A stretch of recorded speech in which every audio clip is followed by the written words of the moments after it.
नमस्कार, मैं हूं अजय। यूपी में 4 नए कोरोना मरीज सामने आए हैं। गाजियाबाद में 3 लोगों को कोरोना की पुष्टि हुई है। इन्हें मिलाकर गाजियाबाद में कोरोना मरीजों की संख्या बढ़कर 13 पहुंच गई है, जबकि बांदा में कोरोना का पहला मामला आज सामने आया है। साजिद अली नाम के व्यक्ति को जिला प्रशासन ने कोरोना वायरस की पुष्टि के बाद आइसोलेट किया है। ये सभी लोग दिल्ली के निजामुद्दीन मरकज में शामिल हुए थे और चारों नए कोरोना पॉजिटिव पाए गए हैं।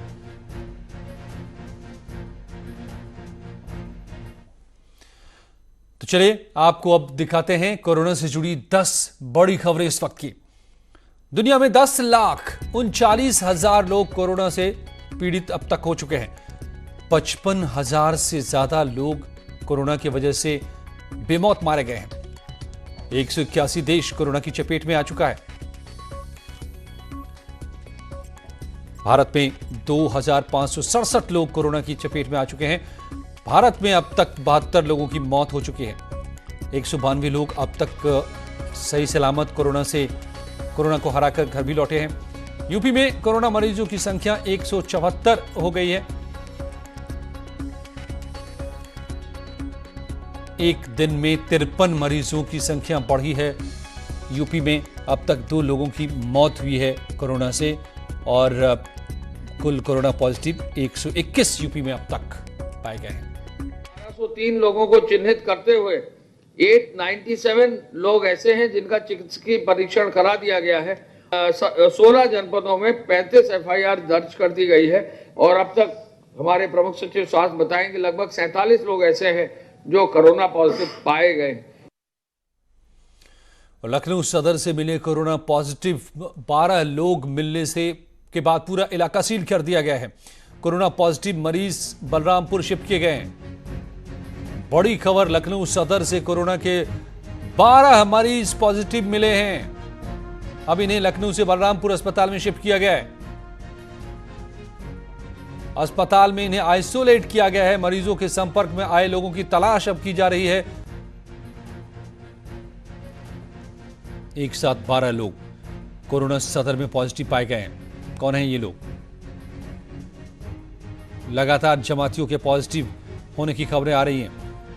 इन सभी 12 मरीजों को बलरामपुर में शिफ्ट किया गया है, जहां कोरोना का अलग से इलाज चल रहा है। आइसोलेट किया गया है इन्हें। तो यूपी में लॉकडाउन खत्म करने की खबरों को बल मिलने लगा है। खबर है कि योगी सरकार चरणबद्ध तरीके से लॉकडाउन में ढील दे सकती है। सीएम योगी आदित्यनाथ ने लॉकडाउन खत्म करने के संकेत दिए हैं। 15 अप्रैल को देश भर में लॉकडाउन खुलने की खबर है। ऐसे में यूपी सरकार स्टेप बाय स्टेप खत्म कर सकती है लॉकडाउन को। ये सब कोरोना वायरस के लगातार फैलते संक्रमण को ध्यान में रखते हुए किया जाएगा।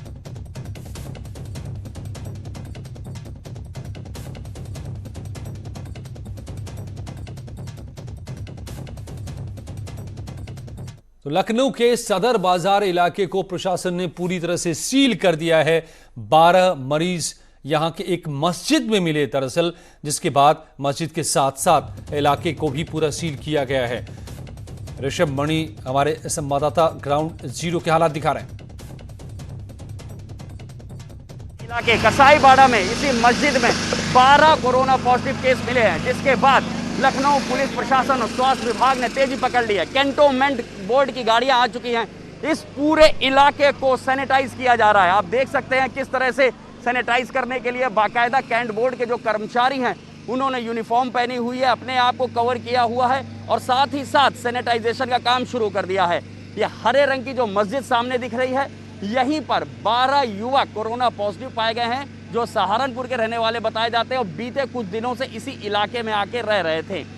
2 दिन पहले उनकी ब्लड टेस्ट लिए गए थे, जिसके बाद आज उनके जैसे ही कोरोना पॉजिटिव होने की पुष्टि हो गई है। उसके बाद इस पूरे इलाके को 500 मीटर के दायरे को सील कर दिया गया है।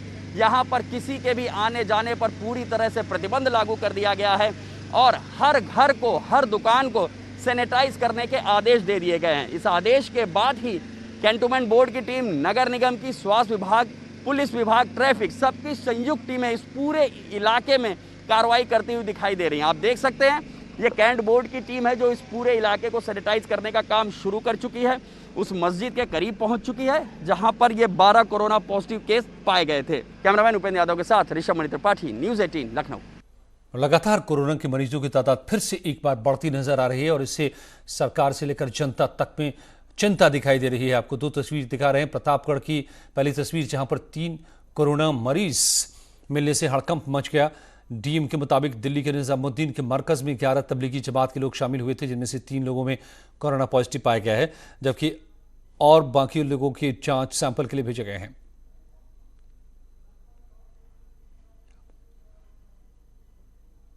वहीं कानपुर में 6 कोरोना पॉजिटिव मरीज सामने आने से हड़कंप मच गया है और इनमें से 4 लोग जमात से जुड़े हुए हैं।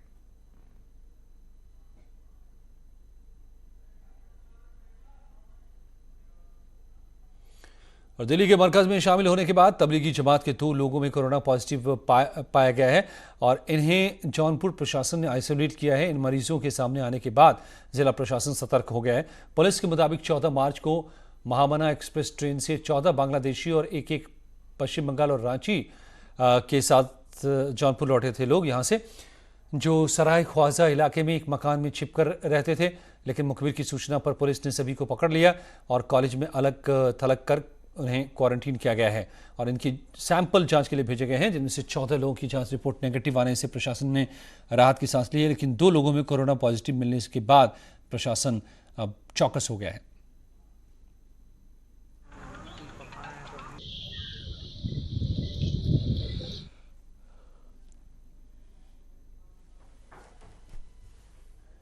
और आगरा में जमातियों को बिरयानी चाहिए। जी हां, सिकंदरा इलाके में क्वारंटीन किए गए जमाती पुलिस से सिगरेट और बिरयानी जैसी चीजों की डिमांड कर रहे हैं। ग्राउंड जीरो से देखिए हमारे संवाददाता हिमांशु त्रिपाठी की रिपोर्ट। उत्तर प्रदेश और आगरा के लिए आफत बने तबलीगी जमात के लोग अब आगरा में ड्रामा कर रहे हैं। आगरा में इनको बिरयानी चाहिए थी, बिरयानी की मांग इन्होंने की, सिगरेट की मांग की, गुटखे की मांग की और इस मांग को लेकर के इन्होंने हंगामा किया। उसके बाद जब सिकंदरा पुलिस ने इन्हें टाइट किया तब जाकर ये शांत हुए। तो तबलीगी जमात के लोग, इनमें से 7 लोग कोरोना पॉजिटिव पाए जा चुके हैं, जबकि एक दुबई से लौटा शख्स भी कोरोना पॉजिटिव पाया गया है। और इन जमात के लोगों ने आगरा की संख्या में उछाल लाया है और आगरा में कोरोना पीड़ितों की संख्या 20 हो चुकी है।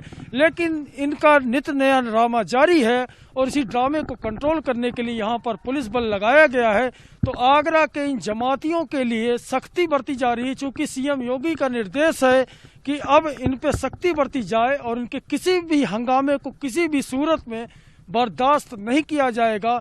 इसी वजह से प्रशासन और पुलिस के लोग अब पूरी तरह से सख्त है और इन जमातियों को वही भोजन दिया जा रहा है जो मरीजों को दिया जाता है और इनकी हर फरमाइश को ठुकरा दिया गया है और साथ ही साथ इन पर सख्ती भी की गई है।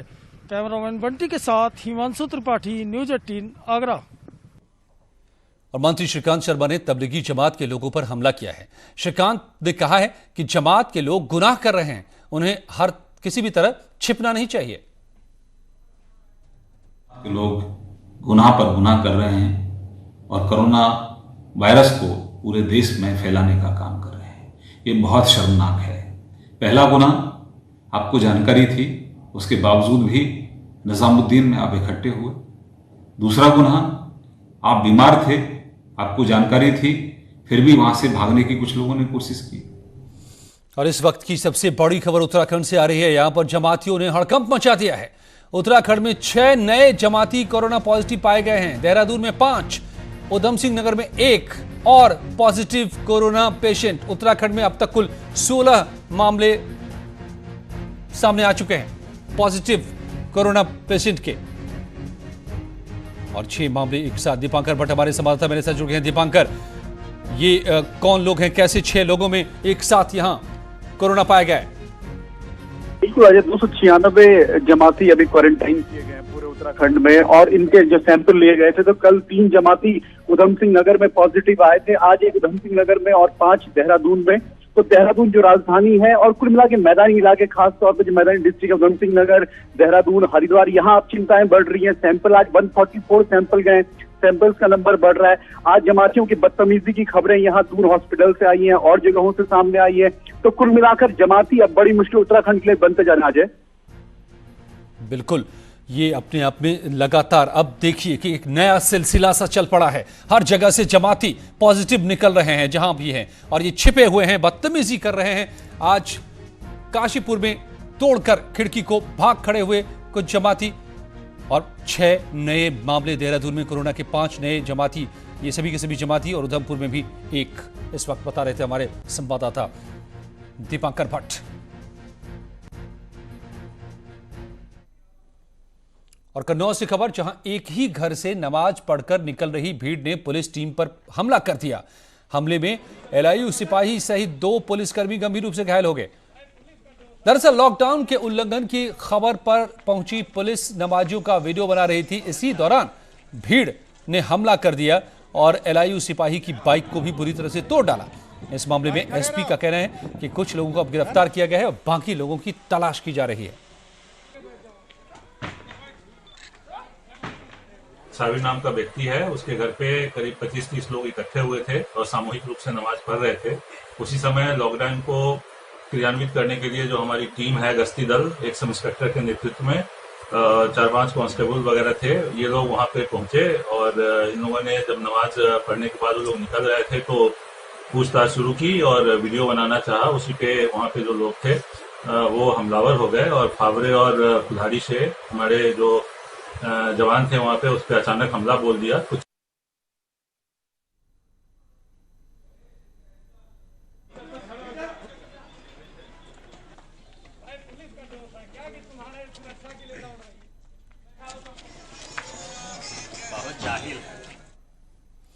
और बड़ी खबर शामली से आ रही है। यहां पर भी 3 कोरोना पॉजिटिव मरीज मिले हैं और ये भी तबलीगी जमात से ही लौटे थे। 2 बांग्लादेशी, 1 असम का रहने वाला। ऐसा लग रहा है पूरी जमात में फैल चुका था कोरोना और ये फैल गए हैं पूरे देश में, एक के बाद दूसरी जगह पर कोहराम। शामली में फिर अभी आपको हमने बताया देहरादून में 6 मरीज मिले हैं, 5 देहरादून में, 1 उधम सिंह नगर में और अब 3 ये सभी शामली में 3 मिले हैं जो तबलीगी समाज से लौटे थे। क्या वाकई इन्होंने जानबूझकर फैलाया है पूरे देश में कोरोना? क्या यह सवाल वाकई अब बड़ा बनता जा रहा है। इतनी बड़ी तादाद में जमात के लोग कोरोना पॉजिटिव और हर जगह जा जाकर अब ये पॉजिटिव निकल रहे हैं, छिपे हुए हैं, बाकी न जाने कितने लोगों में फैला चुके हैं। और गोंडा से बड़ी खबर आ रही है जहां पर उमरी बेगमगंज के परास पट्टी गांव में मनरेगा के भुगतान के दौरान 2 पक्ष आमने सामने आ गए। इस वर्चस्व की लड़ाई में 2 लोगों की गोली लगने से मौके पर मौत हो गई। मरने वालों में एसपी नेता देवेंद्र सिंह भी शामिल हैं, जबकि एसपी नेता विजय सिंह समेत 3 लोग गोली लगने से घायल हुए हैं। इन्हें लखनऊ के लिए रेफर किया गया है।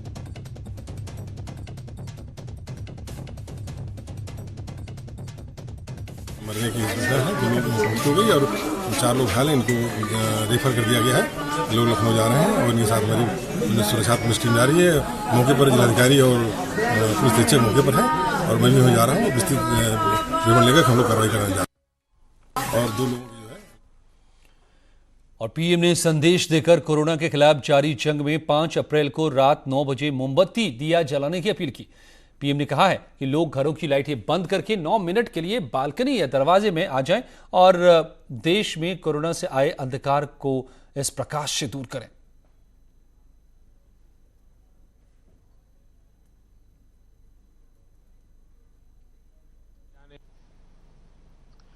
पांच अप्रैल रविवार को रात 9 बजे मैं आप सबके 9 मिनट चाहता हूं। ध्यान से सुनिएगा। 5 अप्रैल को रविवार को रात 9 बजे घर की सभी लाइटें बंद करके घर के दरवाजे पर या बालकनी में खड़े रहकर 9 मिनट के लिए मोमबत्ती, दिया, टॉर्च या मोबाइल की फ्लैशलाइट जलाएं। मैं फिर कहूंगा, मोमबत्ती, दिया, टॉर्च या मोबाइल की फ्लैशलाइट 5 अप्रैल को रात को 9 बजे 9 मिनट तक जरूर जलाएं। और उस समय यदि घर की सभी लाइटें बंद करेंगे, चारों तरफ जब हर व्यक्ति एक एक दिया जलाएगा, तब प्रकाश की उस महाशक्ति का एहसास होगा जिसमें एक ही मकसद से हम सब लड़ रहे हैं, ये उजागर होगा। तो कोरोना की जंग में गरीबों को किसी तरह की परेशानी नहीं हो, इसके लिए यूपी सरकार ने आज 86 लाख लोगों को 3 महीने की पेंशन के तौर पर 871 करोड़ की रकम ऑनलाइन ट्रांसफर किया है। लखनऊ में सीएम योगी ने यह रकम वरिष्ठ नागरिकों, दिव्यांगों और विधवाओं के खातों में ट्रांसफर किया। इसके तहत 60 से 79 साल तक के आयु वाले वरिष्ठ नागरिकों को 200 रुपये और 80 साल से ज्यादा के लोगों को 500 रुपये, जबकि 40 से 79 साल तक की विधवाओं को 300, 80 साल से ज्यादा की विधवाओं को 500 रुपये दिए गए। 79 से साल तक के सभी दिव्यांगों को 300 रुपये और 80 साल तक से ऊपर के दिव्यांगों को 500 रुपये दिए गए।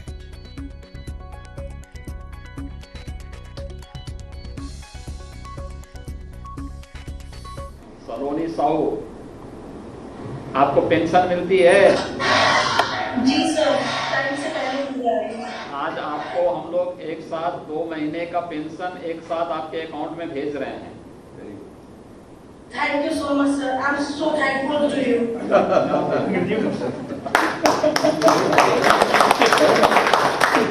कैसा लग रहा है आपको? सर बहुत अच्छा। अच्छा लग रहा है आपको? और क्या, और तो आवश्यकता नहीं है?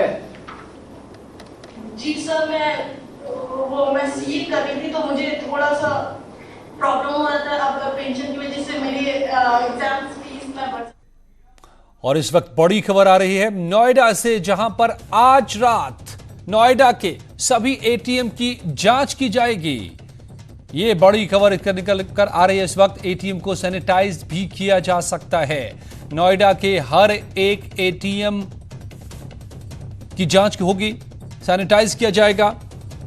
कोरोना से जंग में नजर अब एटीएम पर, क्योंकि यहां पर पहुंचते हैं तमाम लोग पैसे निकालने एक ही जगह पर बार बार, तो इसलिए क्या यह कदम उठाया जा रहा है। मेरे साथ जुड़ गए हैं नोएडा के एडिशनल सीपी अखिलेश मीणा साहब। अखिलेश जी, क्या वजह है इतने बड़े ऑपरेशन को शुरू करने की, सभी एटीएम की जांच?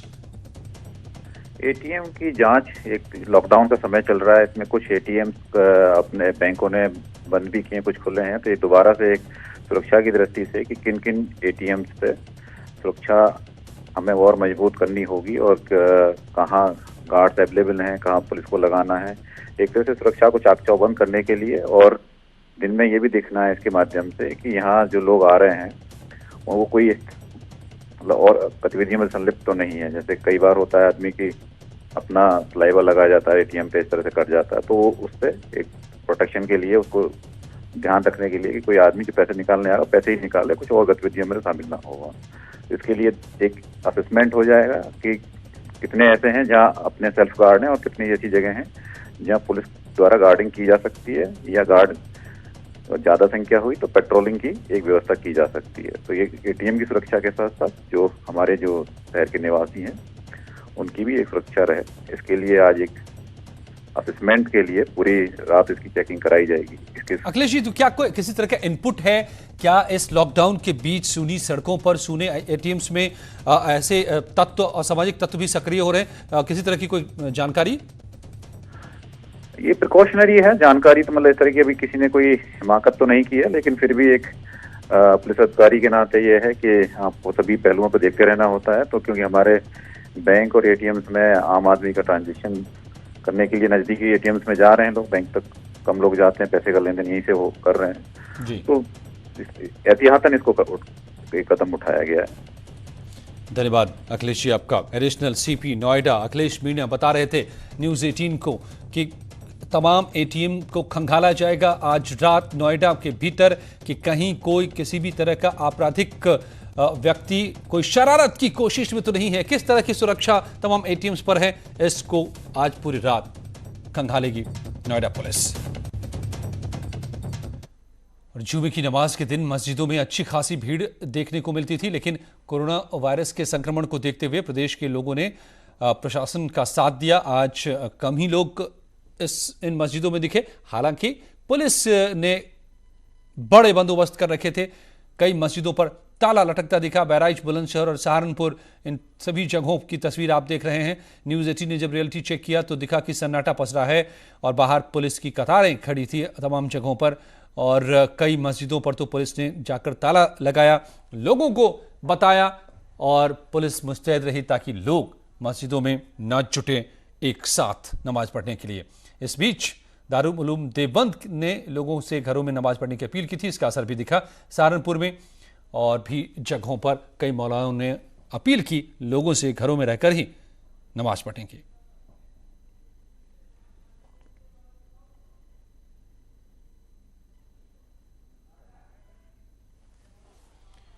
और कोरोना की वजह से देश भर में लागू लॉकडाउन के चलते दूसरे प्रदेशों में फंसे यूपी के लोगों की मदद के लिए अब हाथ आगे बढ़े हैं। गाजीपुर के सैदपुर से एसपी विधायक सुभाष पासी ने मुंबई में फंसे यूपी के लोगों की मदद की बात कही है और हेल्पलाइन जारी किया है।